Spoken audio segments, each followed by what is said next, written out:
Well, for starters, work from home means having a more sedentary lifestyle, not exercising much. This means there is an increased chance of us having health issues such as obesity. Furthermore, there is reduced person-to-person interaction, which increases the risk of miscommunication between colleagues. You do have a point, but I still prefer to see the positive side of it. What type of positive impacts do you see?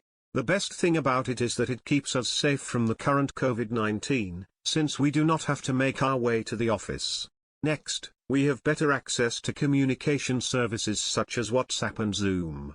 These platforms allow us to communicate faster.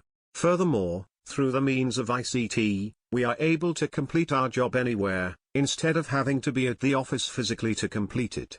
These are just some of the positive impacts of ICT on individuals, not to mention the organization and society. I see. How about impacts on the organizations then? One example of positive impacts of ICT in organizations are the online communication software available. Software such as Cisco Web Meetings and Skype allow meetings to be held online. This makes it convenient for the whole organization, especially during this COVID-19 period. Next would be the security of sensitive data. Encryption methods may keep data safe from unauthorized people, both when stored or while being sent to others. You have a point, but I still think that the negative impacts outweigh the good. Oh? How so? As beneficial ICT may be to organizations, it also does have negative impacts too. For example, organizations will incur cost to purchase and maintain hardware equipment and software products. These products include computers, laptops and Microsoft Office. And you mentioned about the security. As secure as it is, new virus and malware are being developed every day. This compromises the security of your data, if not encrypted well enough. I guess you do have a point. And I think we can both agree that ICT has both pros and cons. Yep. On the topic of ICT, have you heard of the recent development of HI? HI? What's that? I've never heard of it before.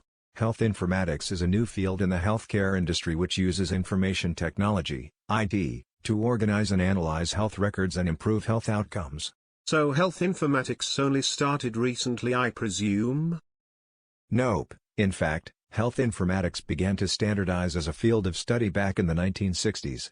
It started back when data such as laboratory message exchange, properties for electronic health record systems, data content, and health information systems security were established. Soon after, the first electronic health record, or as we now know as EHR, was formed. Following that, bioinformatics was introduced as the study of biological data such as DNA. I never knew that the EHR we know of was considered a part of health informatics. And today, imaging and pharmacy informatics are the two uniquely specialized areas of study for individuals pursuing a master's in health informatics. I'm guessing that means something along X-rays and medications in the clinical setting? Yay! And you may be wondering, how does all these help the healthcare industry? Firstly, it helps hospitals save on unnecessary cost. These costs happens when there includes malpractice claims and many more. Next is the easy sharing of knowledge. This helps healthcare staff to hone their skills, improving the practice of care. Following that is, patient participation. Patients who have access to care portals are able to educate themselves more effectively about their diagnoses and prognoses, while also keeping better track of medications and. Wow! Thanks for the sharing today. I've learned quite a bunch about ICT and its impacts on the world, not just individually, but in the healthcare sector too. No problem. Let's catch up again sometime soon. Bye-bye.